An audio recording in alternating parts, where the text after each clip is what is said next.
this is a programmer joke, but GNU Linux is now it works, right? Okay. The reason that's a programmer joke is, like Linux is Linux. Stallman didn't really succeed, but Linus did. Well, yeah. So Stallman built the whole GNU toolchain and cut and head and sed and GCC and so on, and then Linus came in with the OS, and that's why Stallman wants to like co-brand it and whatever. Anyway, so GNU Linux for the cloud should exist, and the awesome thing is that crypto provides the primitives for it. Again, I'm not saying this is going to be easy. This is going to be 20 years, but I do think that if we're successful in 2040. It won't be trillion-dollar companies, but trillion-dollar chains and coins. And everything that we're doing, see, because the entire AGPL, or rather the entire server-side loophole, I'm not sure if people know about this, but basically the whole point of the open source movement was to sort of take power away from Microsoft, take power away from corporations, give it back to engineers, software programmers, et cetera. Okay. And it was successful in many ways, but one of the ways that was sort of like, it was an intermediate form that I think was absolutely necessary, okay, to get us to where we are today. But that intermediate form was you can use open source code and use it in a proprietary product so long as you offer it over an API or over a web interface rather than as shrink wrap downloadable software, right? So this was something where Google could use Linux and it could use all of this, GPL software, and Microsoft could not because it was releasing it shrink wrapped. Now, the entire shrink wrap versus cloud delivery model, today it's pretty rare that you actually buy something shrink wrapped. So all open source is sort of opt in right now. It's not like mandatory like it used to be where they had copy left. If you use open source and you have to make your source code publicly available, right? There's ways that people tried to get around this with the so-called AGPL, where if you use open source code and use it behind the server, you need to release the server-side code as well. Google lobbied heavily against this in the late 2000s and made sure that that was a separate thing to AGPL and not GPL v3. You can they were smart to do that to get ahead of that. But the consequence is that this server-side loophole means that actually we're sort of back in this closed source environment. And what the awesome thing is about crypto is it has minimum necessary scarcity. That is to say, like you can essentially build a cloud service that is SaaS for gas, okay, where it executes a transparent algorithm in response for a fee. And why do you use that algorithm? Why doesn't someone just fork it? Well, you can fork it, but the people who are maintaining it are the same people who built it in the first place. And do you want somebody else who forked it to maybe F it up or whatever? There's some brand value and so on in that. The backlinks kind of make that work, right? So a SaaS for gas model is pretty interesting. I mean, again, we're talking about, it's like talking about the 2020 internet from the vantage point of the year 2000. We're like, assume a sufficiently scalable blockchain, right? But if you can do that, if you can actually host significantly large code and data on chain, or at least partially on chain, you can cycle through most of the major web services. And you can do so, what I mean is build replacements to them in the same way they were replacements for desktop services. On disk, online, on chain. So cycle out all of these SaaS companies, everybody who has access to your plain text, and move it to something where you have local files and private keys, and you basically, just have them, you interact with the service and you buy the coin, and that's how they monetize. So they still have funds to pay developers or whatever. But what they don't have is access to your private data. And that is now actually decentralized. And so I think that model, it's already there for basically a decentralized PayPal, right? That's crypto. It's doing trillions of dollars in volume. So at least one major fintech company is there. I think lots of fintech companies are going to effectively get turned into command lines, right? If you're doing lending, if you're doing derivatives, if you're doing stock trading, all that type of stuff now you can do on chain, imperfectly, but eventually perfectly. And then it comes to other areas. And so I think that is a ray of light. Like, I think the future is communist capital versus woke capital versus crypto capital. What I mean by that is PRC versus MMT versus BTC. And by the way, like I'm a big, BTC person, but I'm also a big ETH person, big Zcash person. I'm not, sectarian in that sense. But when I say communist capital versus woke capital versus crypto capital, I basically mean, these the US versus China versus the rest of the world, right? Each of which, by the way, when you talk about communist capital, woke capital, and crypto capital, each of which is sort of a fusion of left and right. Crypto capital, which is stateless capital, it's capitalism without corporations. It is, it's genuinely anarchic. It's capitalism without corporations or the state. It is, it's essentially, potentially, the hope of the world. And where international trade flourishes is on chain, because a smart contract is math. Go ahead. What if we opened the floor? Oh, sure, of course. Because I think God, military, and the future of capitalism is like a really, really good place to find maybe interesting overlaps with the expertise types here in the room, and you might get some really nice questions also. All right, Shay, go ahead. So my question is about actual land and violence. So there are two states. If you think about like this, these virtual states or these types of states, eventually we're talking about eventually putting physical structures in. And so the question I have is twofold. One is, what kind of states do you think, or in what kind of physical locations do you think will be more amenable to this? Will there be countries where there's very strong rule of law and they can do a deal with this group of people to say, well, this is a type of like special zone, you guys go ahead and try this? Or will they be states where, for example, there is, maybe not a breakdown of law and order, but essentially it's like no one's actually running this place. So say, for example, my home country, Nigeria, has borders, and inside the borders are areas of the country that are not being run by the government, essentially. They're essentially run by whoever's got guns. And then the second piece, obviously, is about guns, which is, how do you deal with, these states are almost surely starting out small. How do you think about violence? Excellent within questions. And then without and from outside, right? Like, how do they deal with that? How do they protect themselves, especially if the presence of that state threatens all the other states around it? Excellent questions. And these are actually some of the most important questions. So let me give you my thoughts. So at the beginning and for a long time, you treat sovereignty as a continuum. So you don't, you're basically building a community online at first. And it's completely legal to build a new town or a new city. And you do that. You do that lots and lots of times before you, say it's like a country. And before you ever declare it to be a country, you negotiate with a sovereign for the land and you buy it out and you ask them for protection. And this is similar to sort of like America did a violent revolution, so you want to avoid that.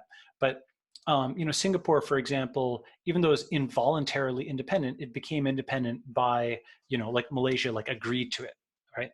And so on the land side of things, an important concept is, sovereign equity as opposed to sovereign debt. So that is to say, not, selling future revenues, but actually selling some piece of land for money. Now, due to coronavirus, we're going to see lots of municipal bankruptcies, lots of sovereign defaults around the world, in the U.S. and elsewhere. I think that's just getting started. These cities were not in great health prior to Corona. And, the new thing is that the money that they would seize, some of it is actually crypto. And so there's at least some funds that's truly hard currency that a state can't seize and needs to bargain for. So that's how those things add up, right? Like, the insolvency of towns and cities and states that sites like strongtowns.org have documented. And then the hard currency that is increasingly, due to crypto is like kind of moving onto their side. So that means a deal can be struck and that it can't just be easily seized because, encryption is stronger than some of the police forces. Now, going a little bit further, some of these deals have actually already been done even without crypto. For example, China has done a lot of Belt and Road style deals that are like this. There's the Sri Lanka ports deal. There's a deal for Haifa that China did where it's more than just a standard like port lease. And then there's private entities that have done things. For example, Amazon HQ2 negotiating with New York. There's Tesla negotiating with the state of Nevada for the Gigafactory. There's Google doing Google Fiber. There's Boeing negotiating with South Carolina. So these are, large corporations that were able to do these sorts of negotiations. And what I've been thinking about a lot is, something I call crowd choice, which takes that concept of sort of collective bargaining with governments and moves it outside the confines of a company to allow a community to do it, right? So that you don't all have to be Tesla employees asking Elon to negotiate on your behalf for the Gigafactory, which is fine, by the way, I have nothing against that.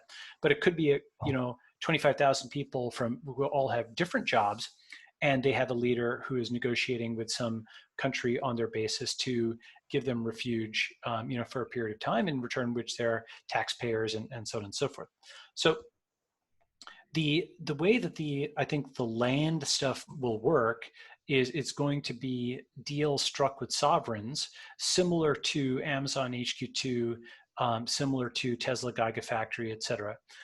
So that is, and then, reputation also matters, because of course, a sovereign has guns and they can renege on the deal, right? Now, if they renege, that will be known and people would broadcast. So that's why it's actually very important to have media alongside the sciences is one of the most important things. No one is going to speak for you if you don't speak for yourself. But it's also important to have mobility, and something I described there is something of a theoretical thing. It's funny, Zach Siegel can confirm this, but I had this whole plan written up 18 months ago about crowdfunding crypto cruise ships. And guess what? Cruise ships are really cheap nowadays. And so in theory, you could buy like 5,000 person cruise ships and have 25,000 people, which is the same rough size as Amazon HQ2, and they would steam into a port. And if the government reneged, they would just peace out. Okay, so they actually would have leverage in a way that people didn't. And by putting them on a ship, the reason that's important is it's much, much harder to get 25,000 people to pack their bags and move than to just basically be living on a cabin on a ship and then getting out of port. Now, nowadays what people will say is, oh, what about coronavirus and so on, which is actually a very important thing. But that's solvable, potentially if we have either a vaccine or we apply Asian-style measures or we have quantified self or so on. I'm not saying buy a cruise ship today. I am saying that I do think it will be solvable. Okay, so that's some thoughts on land. Just to summarize: A, you wouldn't try to make it sovereign overnight. B, you'd crowdfund territory. C, there's already existing examples with private entities. D, cryptocurrency and sovereign bankruptcies are going to make this more feasible. E, you can get even more leverage if you use crypto cruise ships. F, I think a very important thing is that the land is just a parameter, right? Because you're a people of the cloud, you can go and you can have lots of little experiments all over the world, right? If you have 1,000 people, the first 1,000 properties of this network state are your 1,000 apartments and homes. And one of the concepts is, and this is a very important one actually, I put this in the introduction, but the internet radically increases the value of enclaves. Because the concept of an enclave is like a landlocked piece of territory. Like no sovereign state wants to have another sovereign state surrounding it because it can squeeze it every time it wants to move things back and forth, right? Lesotho is an example in it's like surrounded by South Africa. Is it Lesotho or is it Swaziland? I may be forgetting, but it is a state in like the southern tip of Africa that is surrounded by South Africa. Let me actually Google that just so I get that right. It is Swaziland. Yeah. Okay, fine, it's Swaziland. So essentially that's an undesirable place to be in because people can kind of tax all the roads coming in and out. What people wanted with sovereign states is for them to border the ocean, because the ocean is like a teleportation chamber. Before you had roads, you could put a boat on the ocean, it would float, the wind would push it, and in theory you could move to any port. It was basically like the n by n matrix. You could sail from any port to any port, from any country to any country. So all peer-to-peer relationships work. It was a very early peer-to-peer routing layer, right? That's why port access was so important. Now, when you've got internet access, suddenly 1,000 enclaves all over the world become more valuable because those people can just, send like this, like what's happening now. All of these, everybody here is in literally 50 different rooms, and we're connected, and we're actually in this, digital place. When we make that VR, it becomes more permanent. We start building buildings in VR, it makes it even more permanent. We make those buildings useful. And so we start actually getting value out of these enclaves, knitting them together. And then you have people start to group up, right? So you've got 3 people and they all live in, you know, like Texas, and they're like, oh, why don't we get a group house together or get a neighborhood together? So it's like all these separate droplets, and they start coalescing, okay, into larger and larger neighborhoods. Okay, we've got like a little neighborhood. Okay, why don't we take this whole cul-de-sac over here? Or actually there's like a small town that we could all move to over there, right? So it just starts kind of grouping like this, almost like a reverse droplets, like reversing the entropy. It's what I call the reverse diaspora. And in this fashion, we can use the internet to make these communities more and more valuable. All right, so that's on the land part. I know it's a long answer, but it's a really good question. That's why I wanted to talk through it. Now on the violence part, I think for a long time, what you want to do is basically partner with an existing government, because this is the part that is the most different than, you know, a startup, right? You're not doing crime and punishment at a startup. You're not throwing people in jail, you know, none of that stuff, right? That's the stuff which is really solely the province of the state. It's the newest thing. It's kind of like, you know, in the transition from startups to cryptocurrencies, lots of new things happen. For example, quote unquote, your coin is publicly traded at all times. It is, you know, every single transaction is open. And you can't stop people from buying into it. Lots of things change as you move from startup equity to cryptocurrencies. Once you start moving from like a startup or a company to something that can do crime and punishment, lots changes. So you start as a new town or a new city.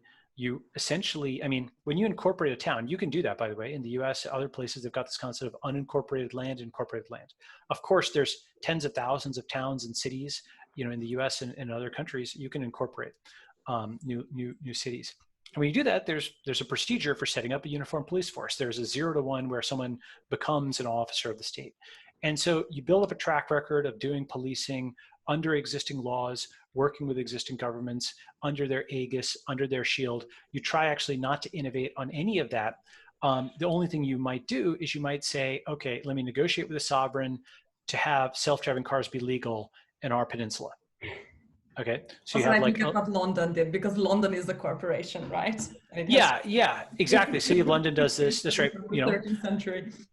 I mean, there are entities, extra state entities that own, right, like de facto effectively control territory. In fact, this is one of the federalism that the United States is built on, is that the federal government doesn't have total control over the entire territory that it's on. And I guess what's being proposed here is a new model for also controlling things in this way, but you actively take on that federalism instead of devolving it down after you've established the country. Right. Well, so federalism, I mean, the thing is, federalism sort of died with FDR and the New Deal, but sure. it is coming back with sanctuary cities and with huge variance in gun laws and marijuana laws and so on. The states are absolutely diverging again. And, you know, the compacts that were set up during coronavirus, where you had like the Western States Compact and the, you know, so on, those interstate compacts, which are actually constitutionally, you know, allowed, are certainly subnational entities, which bring federalism back. So yeah, so this state protection umbrella to resolve violence from like other states. I mean, there's probably some trade that can be made there along the lines of the mechanisms there that yeah. I mean, in the same way that a state will do a deal with another state to be under its nuclear umbrella, yes, security guarantees and so on. Thank you so much, guys. Take good care of yourself, and I'm going to stop the recording and close the call. Bye-bye. Okay, bye-bye, guys.